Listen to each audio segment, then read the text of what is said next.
नमस्कार, मैं श्यामगिरी। आप देख रहे हैं टीवीसीएन न्यूज। टीवीसीएन न्यूज में आप सभी दर्शकों का स्वागत है।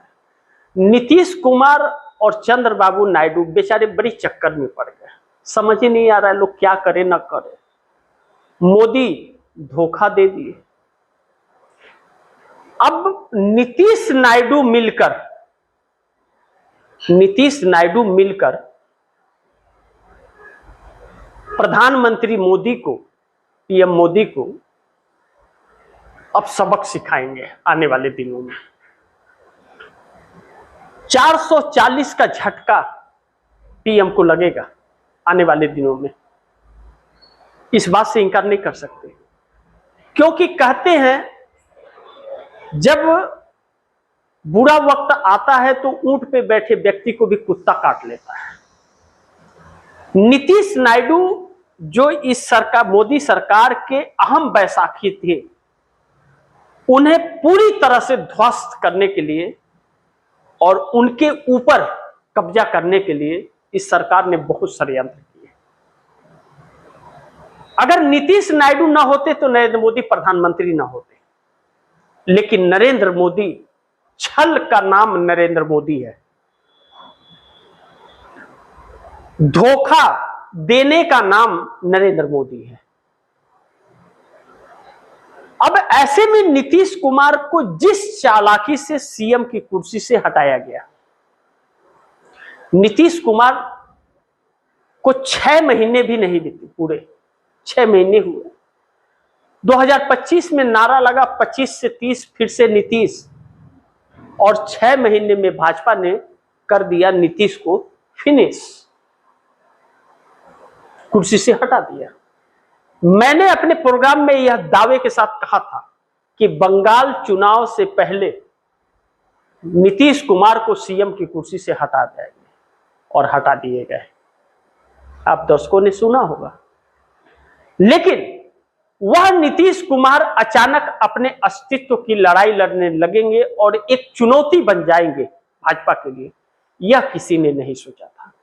नीतीश कुमार ने कार्यकारिणी की बैठक बुलाई, एमएलसी, विधायक और सांसदों के बहुत अहम फैसले बैठक के अंदर हुए, लेकिन सच्चाई बाहर निकल के नहीं आई। बाहर जो बातें आई, एनडीए हम एक हैं, इंडिया गठबंधन की बात ना करो, और निशांत कुमार को सर्वमान्य नेता माना गया। तो वह तो सबको ही गुणगान गाता है। मोदी को नहीं चाहने वाला भी गुणगान करता है और चाहने वाला भी करता है। लेकिन असलियत क्या है? असलियत नीतीश कुमार अचानक एक्टिव हो गए और रातों रात फैसले पलटने लगे, सरकार के रिपोर्ट कार्ड मंगाने लगे और सम्राट चौधरी सरकार पर शिकंजा कसने लगे।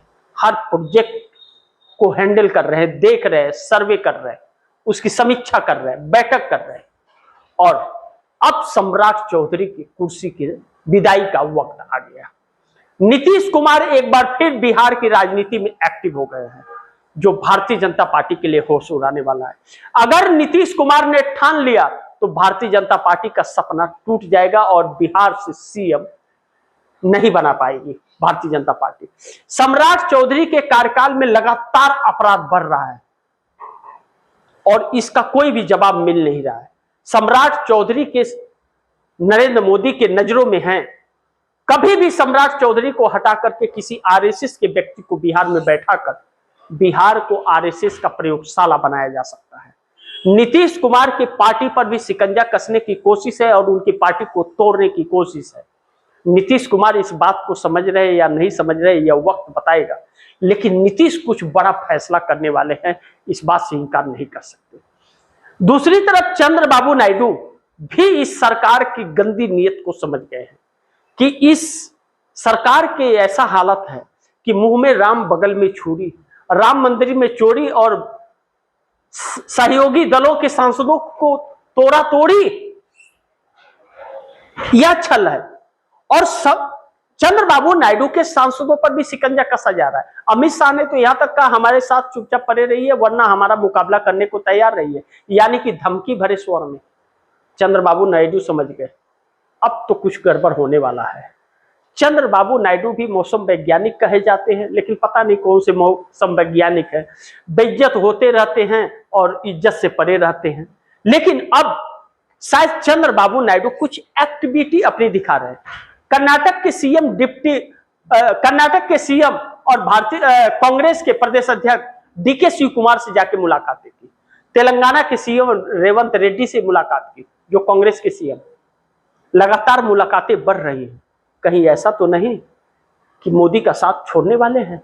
कुछ भी हो सकता है, होने कुछ बड़ा वाला है, क्योंकि मोदी अब हर अति को पार कर चुके हैं। अब कहते हैं ना, पाप का घड़ा भर रहा है। मोदी सरकार के भी पाप का घड़ा भर चुका है और कभी भी वह पाप का घड़ा फूट सकता है। राहुल गांधी लगातार एक्टिव है और इंडिया गठबंधन को भरपूर तौर पर प्रयास किए जा रहे हैं। 362 सांसद जुटाने की कोशिश है, लेकिन हो नहीं पा रहा है, अभी तक नहीं हो पाया। अगर नीतीश नायडू बने रहते हैं मोदी के साथ, तो समाजवादी पार्टी को तोड़ना जरूरी होगा और 26 सांसदों को तोड़ना पड़ेगा, तब 362 का आंकड़ा होगा। और तब 362 का आंकड़ा होगा तो यह डिलिमिटेशन और वन नेशन वन इलेक्शन जैसे बिल पास कर पाएंगे।